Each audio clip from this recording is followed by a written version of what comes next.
So here we are at Wilsonka Autokemp in Moravia, Czech Republic, and my van is a converted Transporter 6.1 imported from Germany.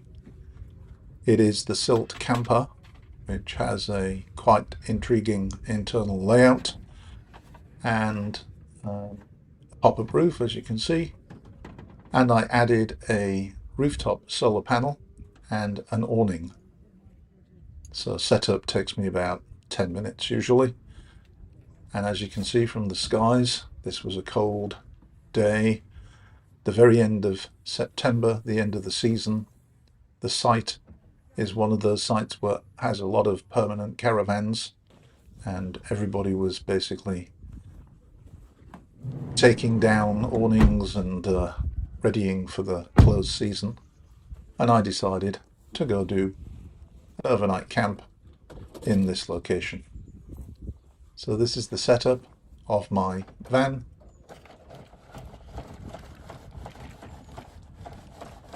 Oops.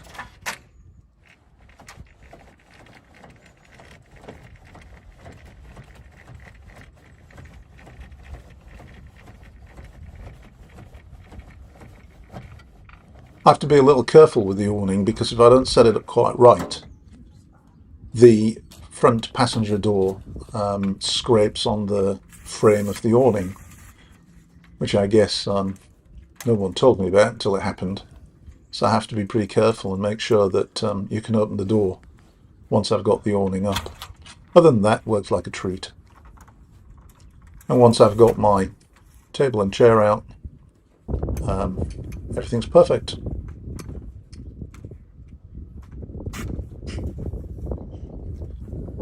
For the first time this year, I bought an electrical hookup so that I could use a couple of additional features on the van that normally I don't bother with, as you'll see shortly.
So there we go, all set up. Doesn't she look pretty? Plugged into the power, all set to go. But first, let's have a look at the campsite. It's actually situated on this lake. It's just north of the nuclear power plant, situated at Dukovany. And these white rocks here, I think it's called Wilson's Rock or something along those lines. But plainly, this is quite a sizable lake. It actually has electric boats, ferries, shuttling up and down the lake, and little jetties that you can step on and step off at, and a nice walk around the edge of the lake where I wanted to look at the geology and take a few rock samples just for fun.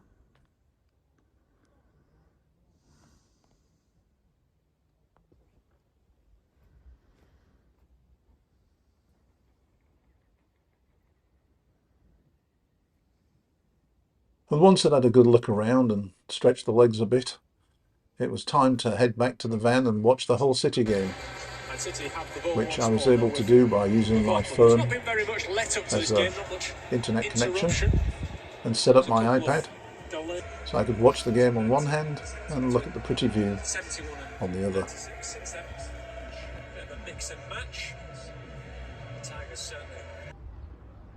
It's an interesting site because of all these permanent caravans. It's a bit of a mess.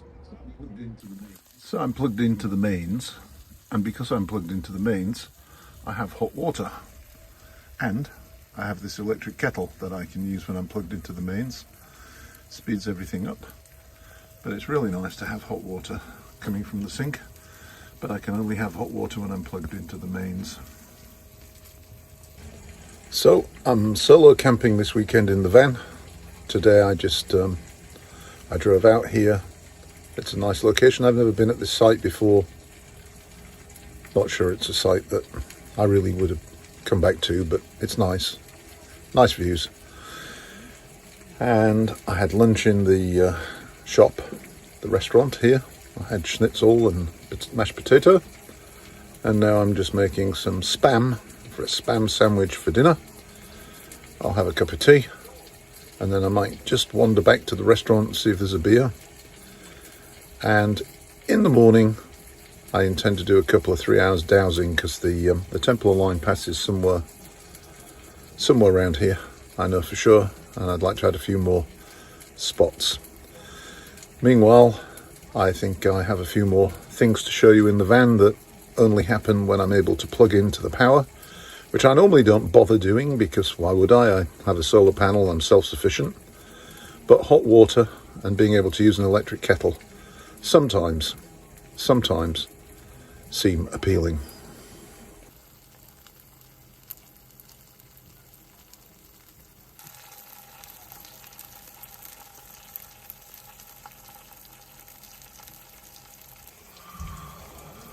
Also, it's a little bit chilly, so I do have the heating running, and hopefully it will run all night. Diesel heating, very nice.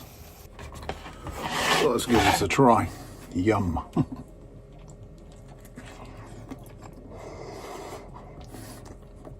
Hot. But good.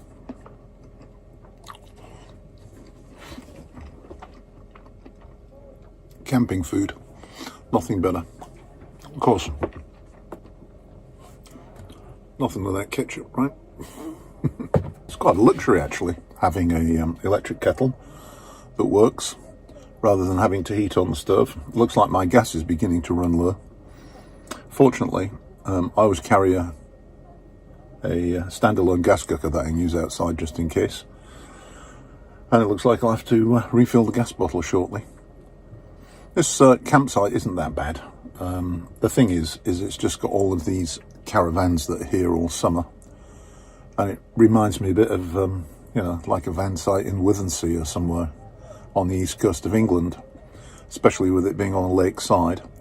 It's got boats, it's got plenty to do in the summer, but on a rainy evening like tonight, it's a tad depressing in the sense that it's the end of the season and everybody's packing up their belongings and wrapping their caravans in cling film, I guess winterizing them that way. I won't be winterizing my van for another month or two because I like to keep using it as long as I possibly can, and so long as there's a place to stop, I'll stop. It won't get that cold until November. Anyway, I'm going to make a cup of tea. Cheers.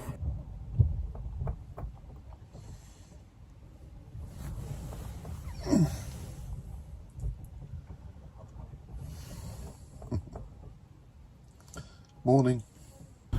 I think that was probably the best sleep I've had in this van. I slept for like 10 hours. I had the heating on, still got the heating on. It's warm and as snug as a bug in a rug. Some idiot was playing very loud music around 10 o'clock, but didn't bother me very much. And I just slept until, 8 o'clock. Pretty good. The best sleep I've ever had in a van. I look a bit rough, but then I do in the mornings. Time for some coffee. Breakfast outside. It's a beautiful morning.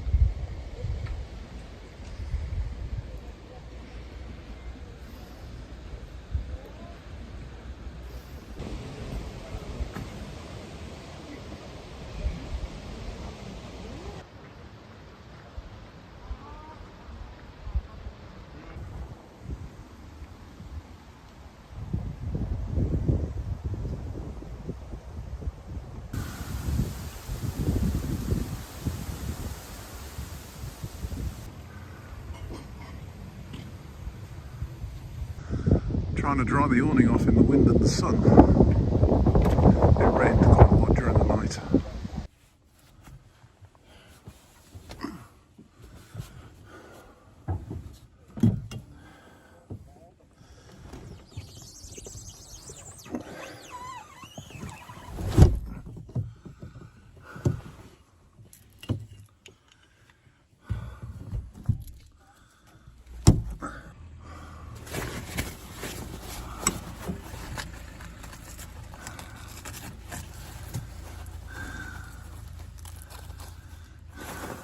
Well, thanks for joining me on this overnight camping trip at the end of the season.